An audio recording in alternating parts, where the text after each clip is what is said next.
Because I don't think I have the Q&A open. Okay, so Kristin, today we're going to talk about shame.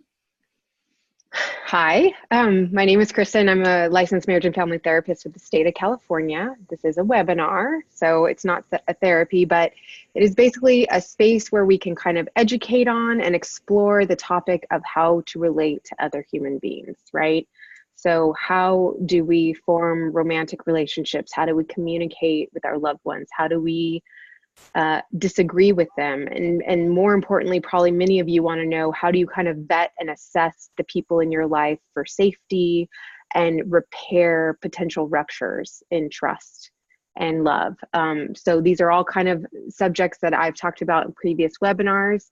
And of course, the ultimate goal for a healthy relationship with anyone is for you to feel safe enough to be vulnerable, to show your good, bad, light, dark.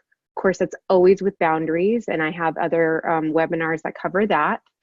But a willingness to connect with others in a real, authentic, honest way versus maybe under false pretenses or as a chameleon or with manipulative or seductive tactics.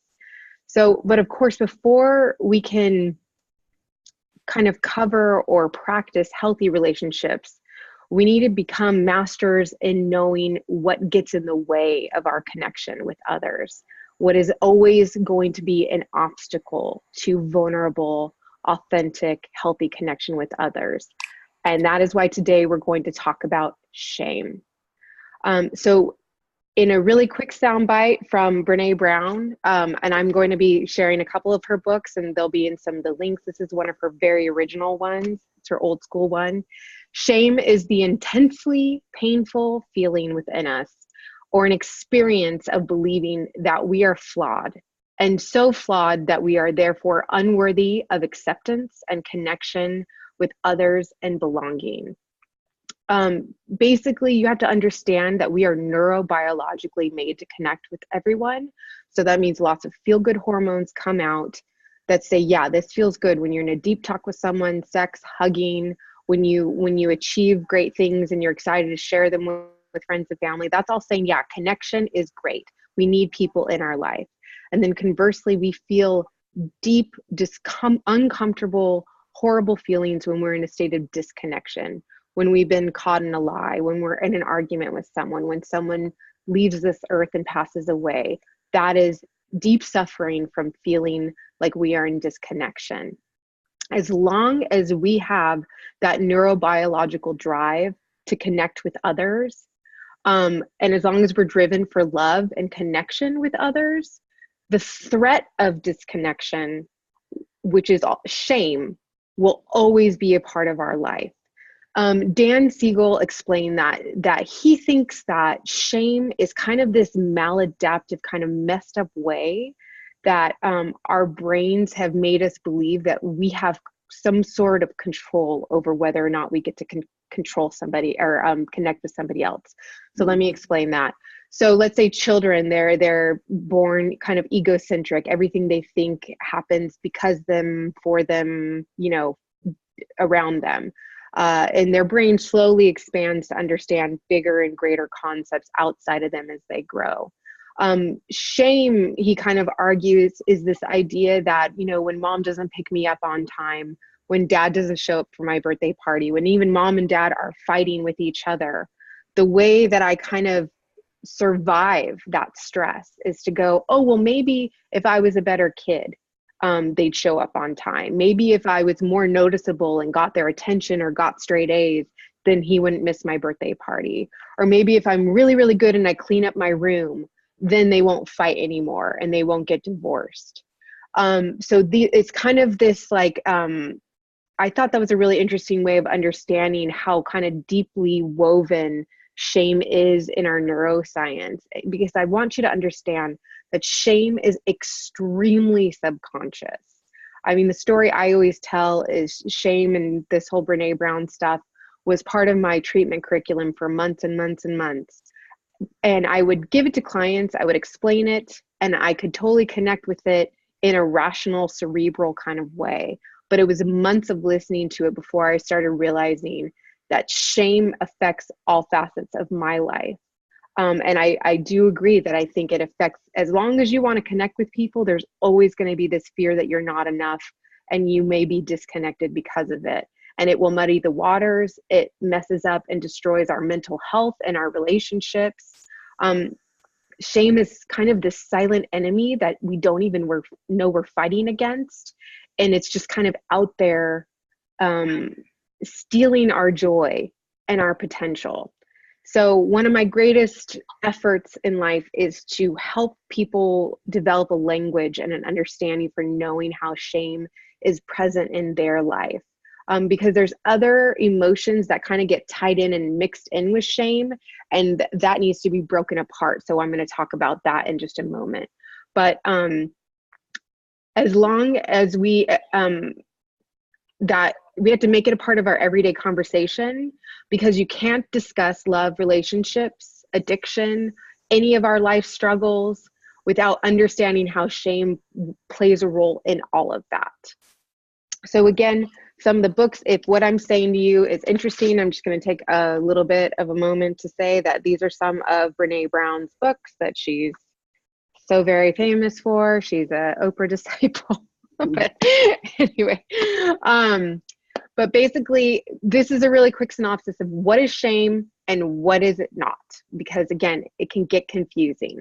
Shame is essentially a focus on yourself versus a focus on the external life around you, or a behavior or a choice you made. So shame makes you feel completely disconnected. It makes you feel unworthy.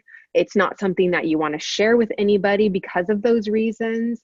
And it leads us to destructive behaviors like maybe lashing out in anger, shaming others. So putting them down, making them feel bad about themselves, or hurting ourselves or others. They also shame is the driver of an addiction cycle as well. Shame is highly correlated with addiction, with depression, with the need to bully, with suicide, and violence. Also, something that's important to know, that if this whole time you're kind of looking and going, oh, I never had a parent who was like, oh, you're a bad kid, you're a bad person.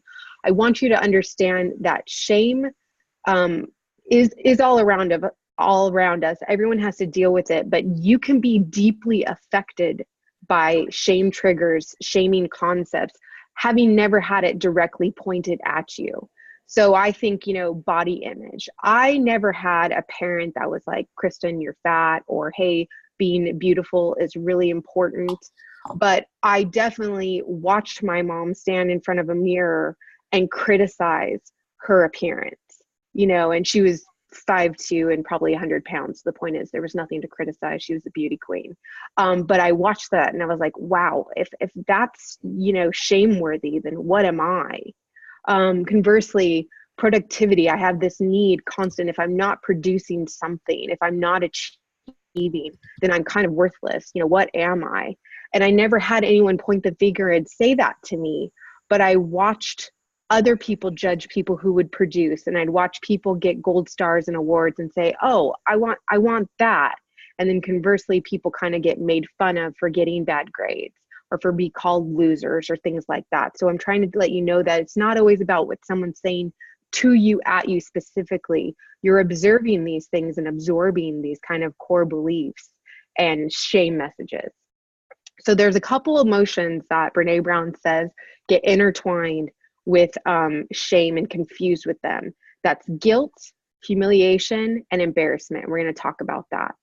So shame versus guilt, they are two very different things. Shame is completely unproductive, always destructive, always correlated with negative mental health experiences and behaviors. Guilt, on the other hand, is kind of this uncomfortable feeling that is focused on your behavior, of like, wow, I made this mistake. I shouldn't have lied about not finishing my homework, or I shouldn't have kind of gotten mad at my kids when really I was just really tired and hungry. And that's saying, okay, that feels really yucky, because you need to go out and make that repair, kind of own accountability for it. So guilt can be productive. Shame would be me lashing out at my kids because I was tired and hungry and going, God, I am a crappy mom. I just cannot get my priorities straight. I am working too hard. I feel like I'm not eating healthy and my kids are driving me crazy and I have no patience for it. I'm failing at this whole parenting thing. That's shame. Could you imagine how you would process that situation differently if you viewed it through a shame lens versus seeing it through a guilt lens? So guilt is bad choices, um, and shame is I'm a bad me. So, and then the other emotion that it gets confused with is humiliation. Humiliation gives off this flare of, I didn't really deserve that, right? So there's this kind of, because you don't feel like you deserve it, it's not penetrating this kind of deep intrinsic, like I'm a bad person. It kind of almost ignites this anger, of like, she had no right to yell at me that way, or if my boss got down at me, it's something I did or didn't do.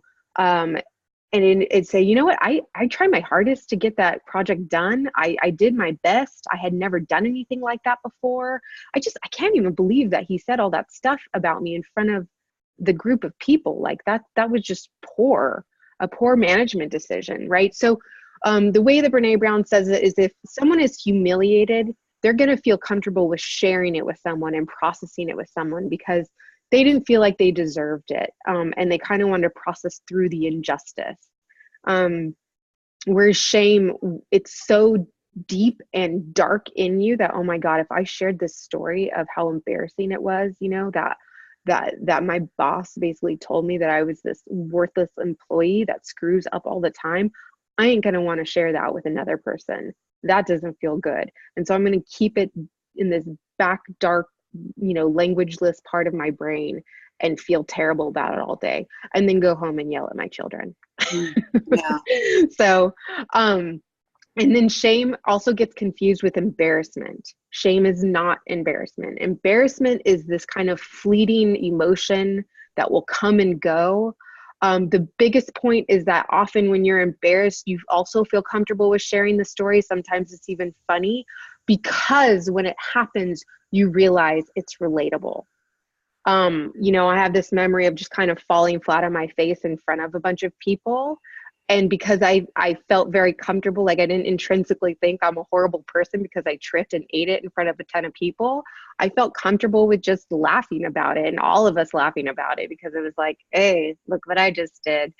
Right? So that's kind of understanding how to unweave shame versus guilt, shame versus humiliation, and shame versus embarrassment. You understand with embarrassment that you're not the only one to experience this moment. So therefore, you're okay with going out and talking about it. A really great way that Brene Brown explains that you can kind of discover what your deepest shame fears are is to really sit down and explore. If you have a therapist, great, or in a 12-step group of some kind, or a group of friends, safe friends, some concepts around how you think the messages you've received in life of how you should be, what you should be, and who you should be. She says shame basically will come when you kind of get poked with that fear that, uh-oh, people are perceiving me in the way that I didn't want them to perceive me, right? So you need to fill in the blank of when you're just exploring your shame triggers. I want others to perceive me as fill in the blank. And then conversely, I want you to explore, I do not want others to ever perceive me as fill in the blank. So figure out these unwanted identities versus what your ideal selves are. I'm currently working on this worksheet. I was just talking to Tammy about it. I'm going to try to post it, but it's just these different categories of your life.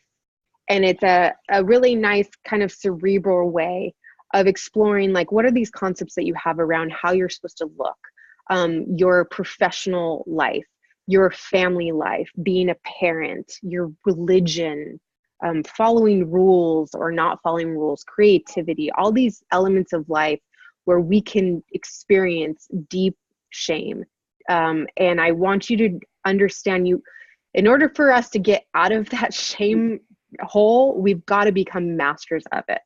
So let's talk about that. So as Brene Brown says, there's a few minutes left and then I'll be done.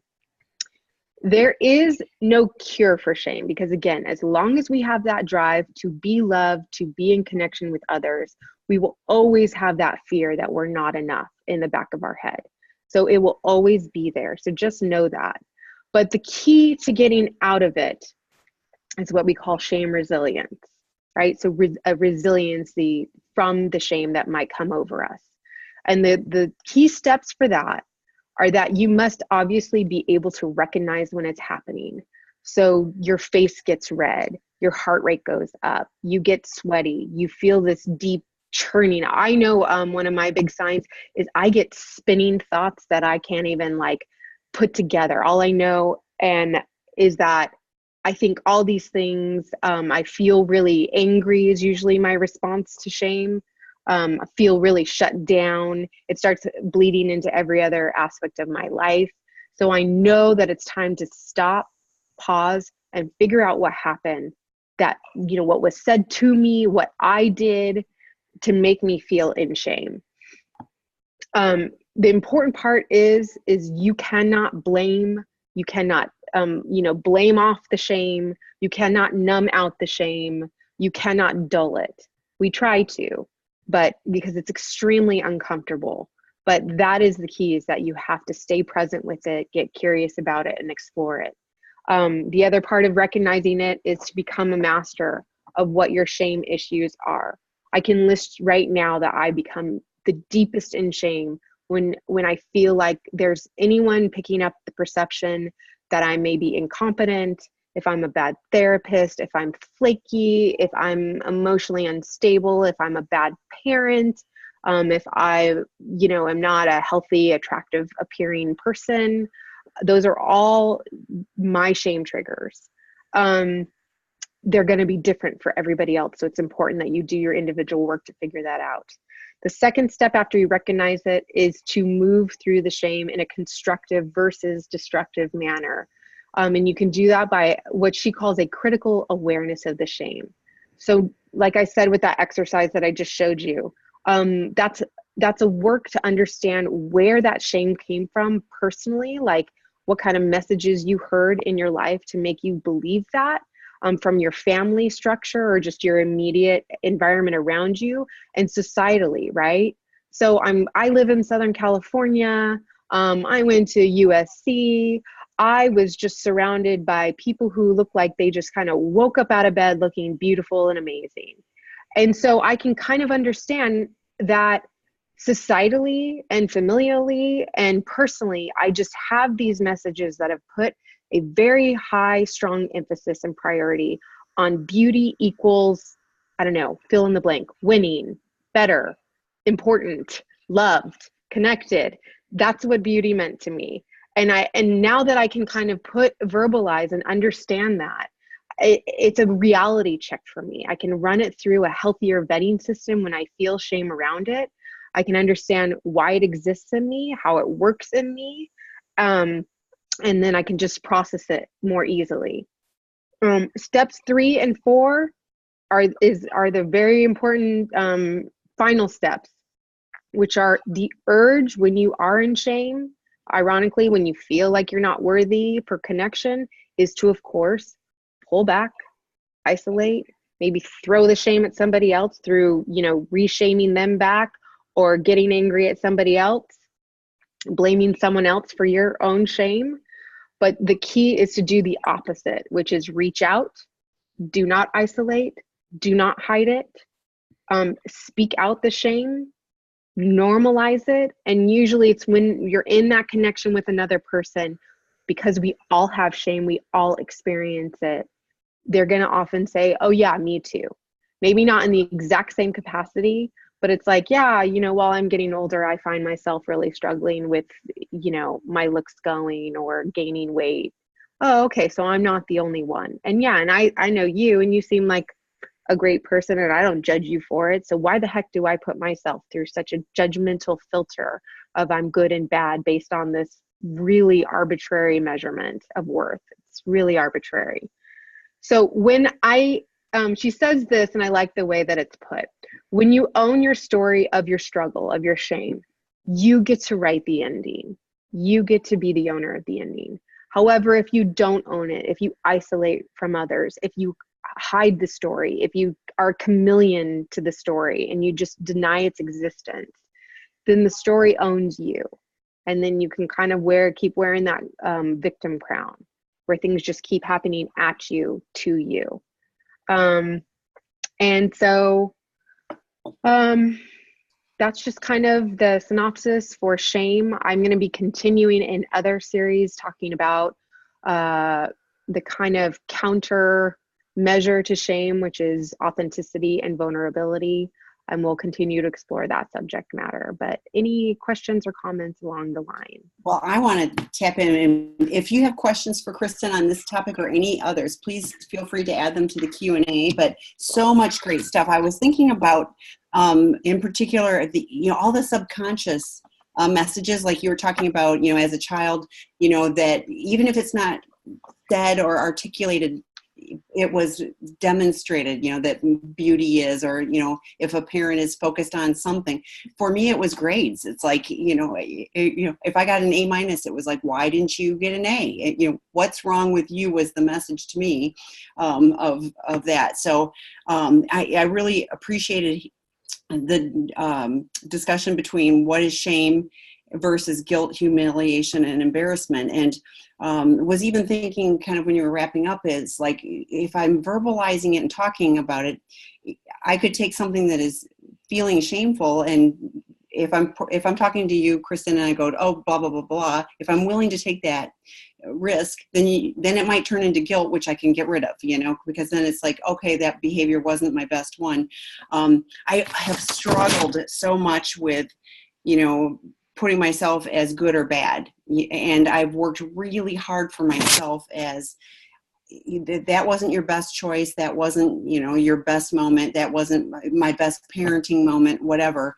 But that doesn't make me a bad person. I've had to really work on that because I wanted to go to that place, or I didn't even want to. I went to that place so easily of the shame of like, if they only knew me. You talked about if somebody catches you lying, even if I'm not caught lying, the secret, the shame of having the lie and knowing that if people really knew who I was, they wouldn't like me. They don't know who I am, so they pretend to like me because it's that facade that you were talking about, the chameleon.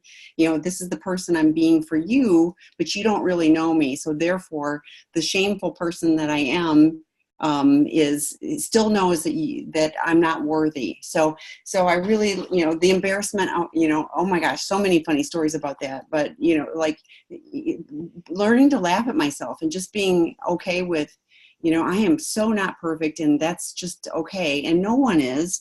And I don't have to have this false pretense, has helped me. And it has reduced the shame. I thought it was interesting too, that you're talking about, you can never get rid of shame. It's always going to be there. It's just learning how to deal with it and articulate it. And that attachment and talking about it is the cure, so to speak, for the shame. And I thought, wow, that really has been true for me too, because with addiction, it was all about numbing out, escaping, being angry at other people, doing whatever to deflect it. And even though I was holding it in, it was still, anger and raging it out. But to learn how to connect with people in a real way and be as transparent as I possibly can with people. Not everybody's going to like me, and that's okay. And I've learned that that's okay. I don't have to like everybody. They don't have to like me. But there used to be this huge, I was shameful. If you didn't like me for whatever reason, it was a shame thing for me. And now it's just like that's just okay. So I love this topic. I know it's a tough one, and I know that we don't want to talk about shame, but it really is an important one. So I am going to turn off the recording, and we will